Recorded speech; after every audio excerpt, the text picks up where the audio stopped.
자, 일요일 아침에 생겼던 북한의 미사일 도발. 그런데요, 이거다, 저거다, 봤더니 이거다. 3번 바꿨습니다. 그런데 오늘 국방장관 얘기인데 우리 오판하지 않았다. 이렇게 다시 한번 미사일 날아오면 우리는 막을 수 있다고 얘기했습니다. 먼저 오늘 국회에서 출석한 국방장관 얘기부터 들어보겠습니다. 실제로요, 또 서울을 직접 누릴 때 우리한테는 과연 몇 초나 요격할 시간이 있는지 생각보다 작았습니다. 시작해 보겠습니다. 오늘 한민주 국방부 장관이 국회를 찾았습니다. 듣겠습니다.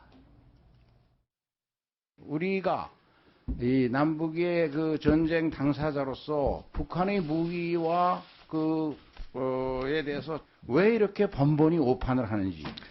군 당국은 오판한 것이 전혀 없습니다. 모든 상황에 대한 평가는 시간이 지남에 따라서 정확해지는 것입니다. 최초 우리가 확인한 재원을 통해서 노동급이라고 얘기를 했던 것이고, 그 다음에 이 속도에 유념해서 우리가 무수단급이라고 개량형 중거리 탄도탄 미사일이라고 발표를 했기 때문에.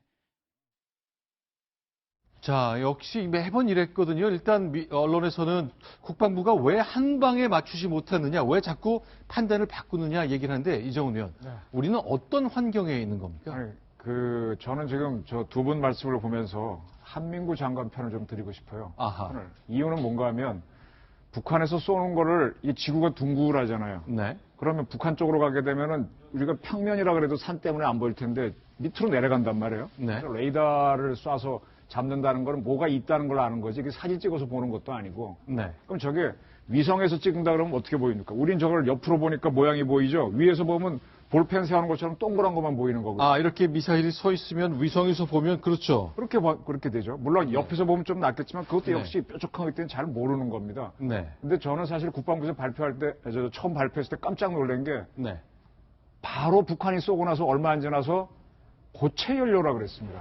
네. 우리 쪽에서, 네. 우리 군 당국에서. 그래서 고체 연료라서 내가 의심을 했었거든요. 왜냐하면 노동이나 무수단은 다 액체인데, 근데 결론적으로 고체가 밝혀졌거든요. 그럼 네. 우리가 뭔가 하면 저기서 나오는 불꽃을 보고 이미 판단을 했는데, 그러니까 우리가 헷갈린 거죠. 왜냐하면 쟤네들이 갖고 있는 지대지 미사일은 다 액체를 쓴다고 알고 있었는데, 북극성을 쏜다는 생각은 못 해봤던 거죠. 근데 네. 북극성을 쏴버렸기 때문에 우리가 결론적으로 속았지만 바로 고체인 걸 맞췄다는 거는 네. 굉장히 정밀한 정보 활동에 들어갔고요. 그 이름을 딱 못 찍었다. 그건 매우 어렵죠. 그런데 지금 질문 드리고 싶은 게, 우리가 갖고 있는 것이, 그러니까 저도 이게 맞는지 좀 검증을 해주셨으면 좋겠습니다. 이렇게 쏘면 이렇게 궤적만 점점 우리가 알 수 있다는 거예요. 이런 궤적을 알고 있는데, 미국은 뭔가 좀 더 있어서 새로운 걸 뭘 더 아는 겁니까? 미국이 더 정확하죠? 미국의 레이더망이 조금 더 정확할 수는 있겠지만은, 네. 저 속도 빨리나, 이걸 영상으로 찍는 게 아니잖아요. 레이더로 해서 이게 점만 쭉 보면서, 이거 높이 네. 올라가는 고도하고, 그 성격을 봐서 이게 무슨 미사일이라 판단을 하는 거니까, 미국도 저 사진은 지금 북한은 자기네가 찍은 거니까 막 발사할 때는 가능하지만은, 네. 일단 올라가서 마하 10 정도로 가게 되면 그걸 어떻게 찍어냅니까? 못 찍습니다. 그래서 미국 같은 경우에도 아마 이번에 고체 연료라고 판단을 한 것 같고, 우리보다 빨랐던 거는 이지스함들이 기다리고 있었는데 일체 대응을 안 한 거는 생각보다 이게 상당히 짧구나. 네. 판단해서 기다렸던 것 같아요. 성능을 한번 보려고. 실제로 오늘 이제 국회에서 국가정보원이 정보위원회 브리핑을 했거든요. 이제 새누리당 쪽에서 이제 이름이 바뀌었죠. 자유한국당 쪽에서 브리핑을 했는데, 일단 국정원에서 왜 우리가 정확하게 첫날 첫 시간부터 알지 못했는지를 설명하고 있는데, 약간 에러 좀 있다는 얘기를 했습니다. 들어보고요. 과연 이것이 적절한 설명인지 계속 확인하겠습니다. 이 영상 하는 게 계속 한 군데만 서치할 수 있는 게 아니에요. 거기에 지켜봤더라도 갑자기 차가 나타나가 쏴버리는데 그걸 어떻게 알아요? 고도까지 올라가서 550km 올라가서 500km까지 날아가는데 13분 걸렸어요. 레이더가 쏘면 산에 막히잖아요. 산 위에 올라야 잡히는 거예요. 쏘고 난 다음에 알면 뭐하나 이게. 국방부 정책을 바꿔야 되는데. 네. 사실 국방부 정책을 바꿔야 된다기보다 사실은 저거는 보통의 액체 연료였다면 보통 1시간에서 3시간 정도 준비 기간이 필요하거든요. 네. 그 사이에 우리가 위성을 통해서 계속적으로 정찰을 하면서 뭔가 이상한 물체가 지금 현재 설치되고 있구나 하는 것들을 알 수 있겠지만, 지금 고체 연료였기 때문에 저거는 지금 10분 내로 바로 나와가지고 어디 땅굴에서 있다가도 바로 나와서 10분 내로 발사할 수 있다는 거거든요. 네. 그렇기 때문에 저거를 사실 미리 탐지를 한다는 것 자체가 사실은 어려웠다. 그런 게 있고 지금 바로 국방위원장 얘기한 것처럼 이미 어느 정도 올라간 다음부터 레이더로는 잡히거든요. 그 네. 이상은 안 잡힙니다. 원래부터. 네. 이게 올라가기 전에는 우리처럼 이렇게 산도 많은 나라에다가 또 지구가 또 약간 또 공처럼 둥글기 때문에 어느 정도 적어도 몇십 킬로 올라가야만 알기 때문에 저거를 왜 처음부터 잡지 못했냐. 사실은 처음부터 저거를 알아내서 잡아서 사전에 저거를 타격한다. 그 자체 개념 자체가 사실은 너무 어려운 개념이고 지금 현재 우리 기술로는 아예 불가능한 기술이었다. 이렇게 말씀드릴 수 있습니다. 자, 지금 보신 것처럼 이제 오늘 설명한 것이 똑바로 90도로 올라간 게 아니라 1도 틀어져서 89도로 갔고 이것을 높이 쏘았길래 망정이 정상적으로 쐈으면 일본 열도를 넘어가는 2,000km는 날아갔을 거라고 이제 보고를 한 겁니다. 네, 네. 하나씩 이제 공개가 되는 거죠. 네, 그 정리를 해드리면요. 몇 번 네. 말씀드렸지만 북한 원래 저게 잠수함 발사용이지 않습니까? 네. 잠수함에서는 이렇게 똑바로 세워야만 되는데 네. 잠수함이 작다 보니까 북한 잠수함에서 약간 틀어서 89도로 쏘도록 원래 저렇게 만들어졌어요. 그래서 저거를 지상에서 쐈기 때문에 89도로 쐈다고 저는 이해가 되고 네. 그걸 더 낮췄고 70도쯤으로 쏘게 되면 훨씬 멀리 가겠죠. 그렇겠죠. 근데 거기까지는 북한이 개량을 아직 못한 것 같아요. 지대지형으로는. 네. 그런데요, 조금 더 보겠습니다. 그런데 이제 많은 사람이 걱정하는 겁니다. 우리가 사드 배치 때문에 여러 가지 이제 국가적으로 분열되는 아픔도 겪고 중국이랑 불편한 관계가 생기고 있잖아요. 그런데 그럼 그런 고통을 감내하면서도 우리가 사드를 배치하려고 하는데 만약에 이번에 방현 비행장에서 북한이 쏜 탄도미사일을 남쪽으로 쐈다면 우리한테는 막을 수 있는 거냐. 일단 날아오는 시간은 13분이라 그랬거든요. 자, 우리한테 시간이 얼마나인 겁니까? 계속 보겠습니다. 이제 여러 가지 방법이 있습니다. 그러니까 페이트리엇 2라는 것이 있는 거죠. 네. 그게 이제 우리 무기만 쭉 나열되어 있는데요. 네. 맨 처음에 이제 사드 같은 경우는 우리 무기가 아닙니다. 낮은 데부터 맞출 수 있는 뭐 그런 아닙니다. 거죠. 먼저 위에부터 맞춰야 되겠죠. 네. 높이 올라간 걸 맞추는 걸 사드로 먼저 맞춰보고 사드가 못 맞추면 팩트로 네. 맞추는 개념이 되는 거죠. 네. 자, 그러니까 제일 보겠습니다. 또 결국 요격하는 높이가 다 다른 거죠. 계속 보겠습니다. 일단 가장 높은 곳에서 맞출 수 있는 것이 SM3. SM3죠. 근데 이제 문제는 우리 SM3를 우리 이지스 구축함이 3척을 갖고 있어요. 네. 꽤 많이 갖고 있는 나라인데 네. 유감스럽게도 대한민국이 갖고 있는 이지스 하면 SM3 탑재 안 했습니다. 우리가 빼고 샀다고 전에 한번 네. 설명하셨다고. 왜 제가 그게 항상 문제를 제기하는 게 김대중 정부 때 시작을 했는데 왜 뺐냐는 거예요, 제가 질문이.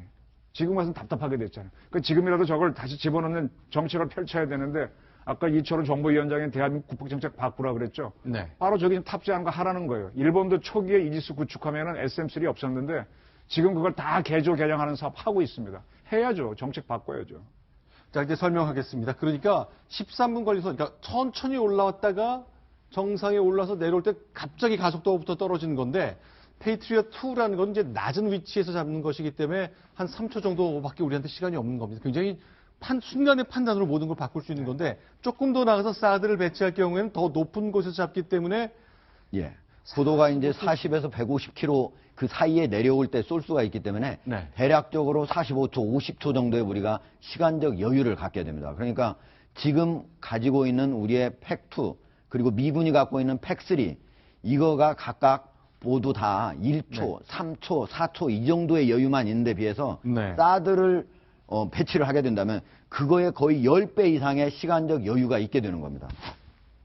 네, 그러니까 그러면 SM3에 이지스함에 SM3도 달고 사드도 도입하고 팩2, 팩3도 해서 3세판 실험하게 방어의 기회를 갖도록 하자. 뭐 그런 개념 우리는 갖고 있는 겁니다. 그렇죠. 원래는 SM3를 우리가 일부러 안 하려고 한 게 아니고 미국에서 주지 않았기 때문에 그걸 네. 안 된 거고 이제는 우리가 또 도입을 하겠다고 하고 미국이 이제 동의를 하려고 하는 거거든요. 그렇기 때문에 이제는 SM3를 만약에 같이 하게 되면은 3중 어떤 요격 시스템이 갖춰지는 거니까 상당히 그래도 나아진다. 그럼에도 불구하고 사드 저거 한 개만 가지고는 북한의 미사일을 하나만 그냥 쏜다면 모르겠지만 여러 개를 쏜다면 사실상 어려운 거고 그러기 때문에 우리가 만약에 한 개를 한 다음에도 모자란다 하면은 네. 공군에서는 3개 정도는 더 필요하다. 네. 3기 정도는 더 있어야 된다라고 얘기를 하고 있는 겁니다. 자, 그러나 이제 오늘 이제 국방위원회도 그렇고 야당에서는 문제 제기를 좀 했습니다. 아니, 이렇게 시간이 없으면 또 북한의 미사일 발사를 처음에 한 2분 정도 몰랐다 그러면 도대체 요격을 어떻게 하는 거냐 문제 제기를 했거든요. 자, 정의당과 더불어민주당에서 문제 제기를 했습니다. 듣겠습니다. 이동식 발사대나 이런 어떤 그 고체 연료 미사일을 타격할 만한 전략들이 아닌 것이죠. 처럼 우리가 저것을 쏘아 올린 지 2분 만에 탐지했다면, 근데 그것이 어떤 형식의 미사일인지를, 그게 뭔지를 모르면 그거에 대해서 어떤 무기 체계로 대응할 건지를 알 수 있습니까? 그러니까 아까 말씀드린 대로 이게 카메라로 찍으면은 네. 고속 카메라라면 뭐 판단이 되겠는데 워낙 거리도 멀고 레이더로 찍으니까 네. 이 점으로만 보이지 무슨 모양인지 모르잖아요. 네. 다만 이게 성격의 속도가 얼마다 가는 걸로 봐서 이걸로 판단을 하는 거기 때문에 네. 지금 우 의원님 질문을 저렇게 하게 되면 답을 못하죠. 모르죠. 다만 이게 뭘로 판단된다는 걸 의견을 갖고 그 다음에 우리가 갖고 있는 사드나 팩2로 하는 건데요. 네. 지금 팩2가 마지막 낮은 단계에서 요격을 한다 그랬는데 팩2는 요격이 불능입니다. 그때쯤 종말 단계에서 워낙 속도가 빨라져 갖고 네. 그래서 사드를 들어서 더 높은 데서 속도 빨라지기 전에 맞추기 자는 거거든요. 네. 그리고 팩2는 기본적으로 미사일 요격하는 게 아니라 네. 비행기 잡는 겁니다. 그래서 우리는 대한민국은 미사일을 맞을 수 있는 미사일은 우리는 없습니다. 미군이 갖고 오는 사드만이 있고 팩3는 현재 그것도 역시 미국만 갖고 있고 그 팩3 역시 지지난 정부에서 도입하죠. 그렇게 말이 많았는데 그 정부가 안 했습니다. 사실은요. 전 세계적으로도 미사일을 쏘아서 다른 나라를 공격하기는 쉽지만요. 네. 그거를 다시 요격해서 맞추는 건 아주 어렵습니다. 네. 이 기술이 가장 발달한 미국이라도 할지라도 네. 어렵습니다. 지금 현재. 그런데 한국에서 우리 국방부에서 사전에 탐지해서 선제 타격을 하겠다. 이게 네. 킬체인이거든요. 네. 그리고 나중에 선제 타격 못하면은 우리가 KAMD라고 하는 게 이제 우리 나름대로의 한국형 미사일 방어 체계라고 해서 우리가 그거를 요격을 하겠다 되는데 네. 그렇게 얘기를 하는데 사실상 우리 기술 지금 현재 킬체인도 2022년에 완성되도록 되어 있습니다. 네. 현재 완성된 게 아닙니다. 네. 그런데 2022년이 되더라도 정부가 지금 얘기하고 있는 국방부가 얘기하고 있는 거는 사실상 현실화되기가 매우 어렵다. 네. 이건 진짜 지금 현재 우리의 기술로는 미국에 있는 기술로 한다고 하더라도 어려운데 네. 지금 우리는 어떻게 보면은 국방부는 그거를 사전에 탐지해서 북한의 미사일을 우리가 미리 선제 공격하나 아니면 오더라도 우리가 맞겠다? 이 자체가 국민을 속이는 일이라는 겁니다. 네. 적어도 아직 그게 안 된다는 거를 솔직히 얘기를 하고 어떻게 그러면 방어를 할 것인가 다시 연구를 해야 된다는 겁니다. 우리 국방장관이 국회에 나와서 사실 그거 안 됩니다. 면전이 있어야 됩니다. 6년 정도 공백이 있습니다라고 말하는 것 자체가 글쎄 북한이 이제 다 지켜보고 있기 때문에 그런 것 때문에 답을 못하는 것인지 아니면 정말 솔직하지 못한 것이 정말 여러 가지 뭐 속마음은 들어가 보지 않은 건데요. 네, 저도 뭐 한명훈 장한테 여쭤보고 싶은데요. 조금 네. 이제 보충 설명을 드릴게요. 지금 4D 작전이란 말이 여러 번 나왔었죠. 4D라고 하는 거. 네. 첫 번째가 디텍트라 그래서 발견을 하는 겁니다. 북한이 쏘려고 하는 조짐을. 이 전쟁이라는 거는 싸움하고 달려서 먼저 누가 날 때렸을 때 그때 응징하는 게 아니고 그래 너 계속 까불어? 그럼 우린 너 때릴 거야 하고 결심을 한미 대통령이 결심하는 순간부터 작전에 들어가는 거거든요. 그래서 북한의 미사일 기지가 어디 있다는 건 평소에 발견해 놨다가 네. 무조건 그쪽에서 쏘지 못하도록 교란을 하는 겁니다. 그 다음에 쟤네들이 쏘든 말든 바로 디스트로이 때려버리는 겁니다. 그 다음에 네. 거기서 살아남은 놈들이 몇 개 올라오면 그때 KAMD로 잡는 거거든요. 네. 근데 이 설명을 우리 군이 해주면은 굉장히 호전적으로 보이기 때문에 4D 작전을, 4D 작전을 하겠다는 얘기를 하고 자세히 설명을 안 하는 겁니다. 네. 다시 말하면은 선제 공격을 하는 것이 우리가 사는 길인데 그거를 명확하게 얘기하면 도발로 보일 수 있기 때문에 안 하는 것입니다. 자, 그러면요. 결국 어떻게 바뀌어야 되는 겁니까? 실제 저희가 지도를 놓고 좀 그려봤는데요. 자, 하나씩 보겠습니다. 이런 곳에서 많은 이제 도발이 있을 것 같습니다만, 일단 노동미사일을 쏘았다. 이렇게 치면 아주 빠른 속도로 올라가서 떨어지잖아요. 계속 보겠습니다. 어떤 선택이 있는 거예요? 자, 그러니까 계속 지금 같은 얘기인데요. 북한이 미사일을 쏘고 난 다음에 우리가 그걸 막아내고 그 다음에 공격을 하는 거는 우리가 피해를 볼 수가 있습니다. 네. 그래서 아까 4D 작전이라고 하는 건 먼저 북한이 그래, 그럴 의사가 너희가 굉장히 정치적으로 의사가 있어. 그러면은 한미 대통령 합의 하에서 한미 연합사 간의 작전만에 들어가면은 디스트로이 네. 두 번째 D를 그래서 북한 지역을 때리는 거죠. 저런 표적들을 미리 제거하고 그 다음에 거기서 몇 개가 살아남아서 우리한테 오게 되면 KAMD로 만든 디펜스를 한 그런 순서로 진행되는 거거든요. 그래서 다시 말하면 근데 지금 이번에 북한이 쏜 걸 가지고 우리가 타격을 해야 되느냐 안 해야 이건 타격하면 안 되는 거죠. 그러니까 네. 지금 저는 국방부가 가는 노선은 대충 맞다고 보고요. 네. 다만 우리 국민들이 보기에는 조금 불만이 있을 수밖에 없는 상황이다. 그런 큰 오차가 있다고 말씀드리고 싶습니다. 네. 그래서 사실은 이제 선제 타격의 개념이 두 가지가 있는데 네. 북한의 공격이 임박했을 때 그거를 사전에 탐지해서 그 원점을 타격하는 게 있고 네. 그거는 아까도 지금 우리 이정훈 위원도 얘기를 했지만 상당히 어렵지 않습니까? 네.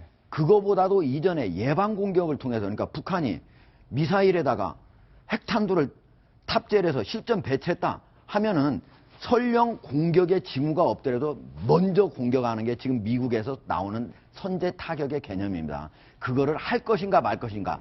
그렇게 할 경우에는 먼저 어떻게 보면은 전쟁을 일으키는 거나 마찬가지인데 네. 과연 그런 것들은 국민들은 우리는 어떻게 여론은 어떻게 갈 것인지 미국민들은 다 그거를 동의할 것인지 말 것인지 네. 중국은 어떻게 보냐 그 문제는 상당히 복잡한 문제여 가지고요. 사실 네. 그렇게 쉬운 일이 아닙니다.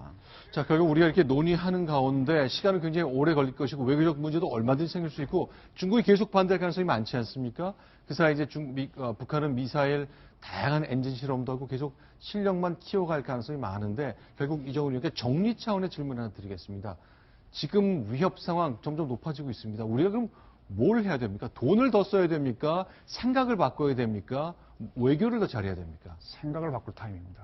지금 이제 예방전쟁하고 선제공격이 굉장히 정치학계에서 논란이 됐어요. 예방전쟁은 뭔가 하면 수나라가 고구려 침공할 때 고구려 임금이 무도하다는 이유로 때립니다. 근데 그 속은 뭔가 하면 고구려가 쳐들어올 거고 미리 가서 때리는 예방전쟁이거든요. 네. 예방전쟁은 안 된다 그럽니다. 근데 예방전쟁은 전부 다 선제공격으로 이루어집니다. 네. 근데 선제공격을 안 하면 저쪽에서 핵미사일을 쏘고 여기 우리 맞은 다음에 대응하려면 우리 다 죽었단 말이에요. 네. 그러니까 이래서 최고 지도자는 항상 고민을 하는 거고 그게 통수권이라는 겁니다. 네. 우리가 그분한테 모든 걸 맡기고 살고 있는 거예요. 네.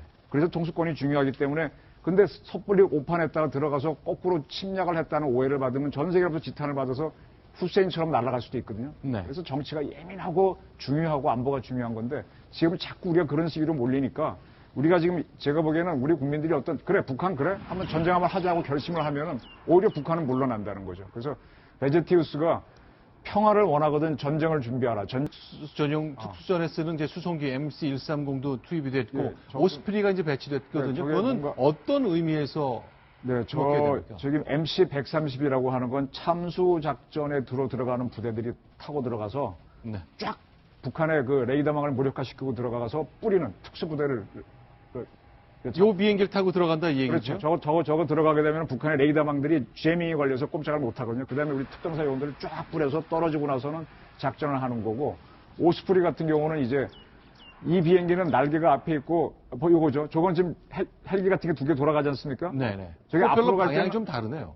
예, 위로 돌잖아요. 그걸 앞으로 90도 내리면은 보통 비행기처럼 또 앞으로 날아가요. 그래서 네. 저게 바로 수직이 이루게 됐다가 수직 착륙도 할 수 있고 똑바로 갈 수 있는데 지금 해병대 특수수색대 요원들이 내리고 있는데 역시 네. 특전 요원들을 투입하는 대형 수송기, 헬기 그런 개념입니다. 저런 것들이 자꾸 온다는 거는 어떤 참수작전을 염두에 두고 일본에 있는 미군들이 한국에 와서 작전을 한번 연습하고 빠지고 연습하고 빠지고 반복한다는 얘기죠. 일부러 공개하는 거로 봐야 되는 거죠. 아, 그렇죠. 이럴 때 일종의 북한에 대한 사인이죠. 너 김정은 죽을 수 있어. 죽일 수 있어. 이런 겁니다. 알겠습니다. 자, 지금까지 이제 있었던 어제 일요일 시작된 북한의 미사일 도발에 따른 그 오늘 국회 상황까지 정리를 해봤습니다. 두 가지 소식 봤고요. 이정훈 편집은 여기서 인사를 드리겠습니다. 고맙습니다.